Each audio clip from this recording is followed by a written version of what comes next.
Olá, um ótimo dia para você e seja bem-vindo a mais um episódio de Café com Torá. Hoje então nós vamos estudar o versículo 3 do capítulo 1 de Pirkei Avot. Nós vamos nos focar na primeira parte deste versículo. O texto diz o seguinte: Antígonos de Sorro recebeu a Torá de Shimon o justo. Ele costumava dizer: Não sejais como servos que ministram ao seu senhor em razão de receber recompensa, mas sejais como servos que ministram ao seu senhor para não receberem recompensa, e que o temor dos céus esteja sobre vós. Essa frase de Antígonos é muito interessante. Antígonos, que foi um dos homens da grande assembleia e que foi um discípulo de Shimon o justo, sobre o qual nós falamos ontem. E Antígonos então se refere à questão de como servir o Eterno.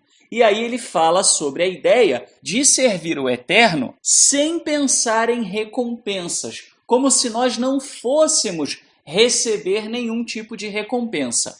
Isso acabou dando uma confusão muito grande, porque dois dos discípulos de Antígonos acabaram fundando duas das principais seitas dos saduceus, porque não compreenderam bem a mensagem de Antígonos. Eles entenderam que Antígonos estava querendo ensinar que não havia nenhum tipo de recompensa para a observância da Torá. E não era nada disso que Antígonos ensinava, mas sim qual é a nossa atitude adequada quando estamos observando a Torá. A Torá, de fato, fala em recompensas. Não apenas temos recompensas para a realidade presente, como também temos recompensas para o mundo vindouro. Porém, essa não deve ser a razão pela qual nós observamos a Torá. Como então entender isso? O que é que nós devemos ter em mente quando nós observamos a Torá? A resposta para isso pode ser dividida em duas partes. A primeira delas é mais fácil de compreender,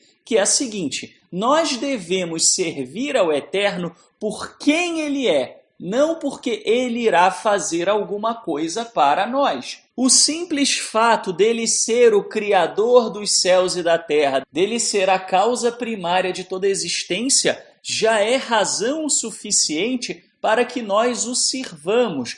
Reconhecer a sua grandeza, reconhecer que Ele já fez muito por nós, Ele é o autor da vida, graças a Ele nós temos tudo o que nós temos hoje, inclusive a nossa própria existência. Então, quando nós entendemos isso, é evidente que nós devemos a Ele o serviço. Por quê? Porque é uma questão de gratidão, é uma questão de amor por aquele que fez por nós. É como quando os filhos cuidam dos pais na idade avançada. Muitas vezes, quando o pai está em idade avançada, já não tem mais nada que possa fazer pelo seu filho. Mas por que é que o filho continua cuidando do pai em idade avançada? Por puramente amor e gratidão. Então, amor e gratidão devem ser os mecanismos fundamentais que movem o nosso serviço ao Eterno. É claro que nós seremos recompensados,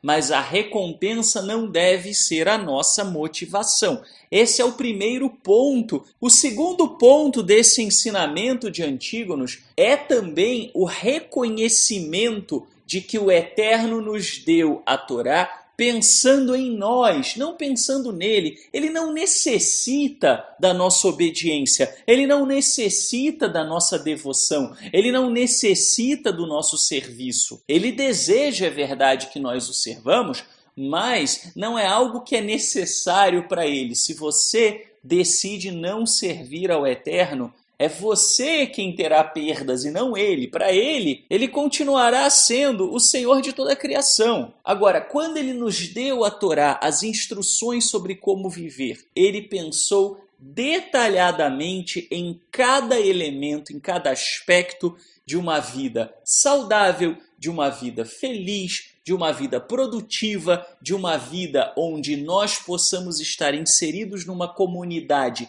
de maneira salutar, de maneira a contribuir para essa comunidade, e pensou na comunidade como um todo, vivendo de acordo com as suas regras, para que seja também uma comunidade frutífera, uma comunidade saudável e uma comunidade que possa servir de espelho para outras comunidades e assim toda a humanidade possa perceber como é tê-lo como regente de nossas vidas. Essa é a missão, inclusive, de Israel. Se nós entendermos, portanto, que a Torá foi dada por amor de nós, para o nosso próprio bem, então dentro da Torá e dentro das instruções da Torá está a qualidade de vida, está tudo aquilo que nós precisamos para que a nossa vida seja plena. Ou seja, por que servir ao Eterno? Por que fazer aquilo que Ele determinou? Porque faz sentido, porque é bom para nós. Nós devemos apreciar cada mandamento. Quando nós observamos, por exemplo, a Kashrut, as leis alimentares,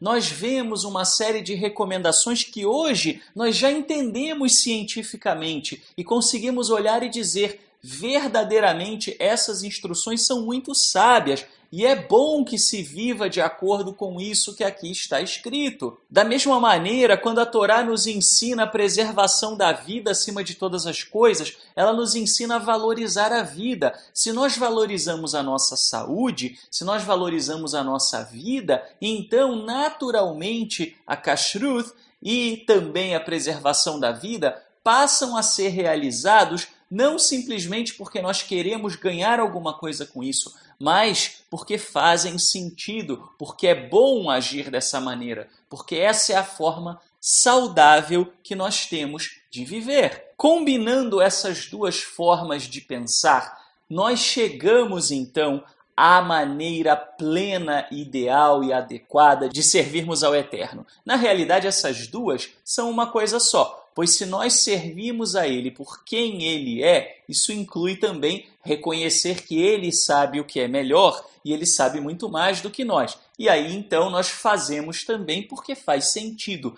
Essa é a forma adequada de servir a Ele, essa é a forma saudável de se relacionar com Ele. Há recompensas, é verdade, mas nós devemos transcender espiritualmente aquela necessidade infantil de obter algum tipo de recompensa ao final da prática, pois assim agem as crianças. Uma criança come salada no jantar porque você promete a ela uma sobremesa. Não, o Eterno deseja que nós entendamos o porquê que precisamos comer salada no jantar, ou, analogamente, por que é que nós devemos observar a Torá. Se nós atingirmos, então, essa meta, a nossa vida espiritual será vista de uma ótica totalmente nova, extremamente dinâmica e muito mais completa. Um ótimo fim de semana para você e até segunda-feira, se o Todo-Poderoso nos permitir.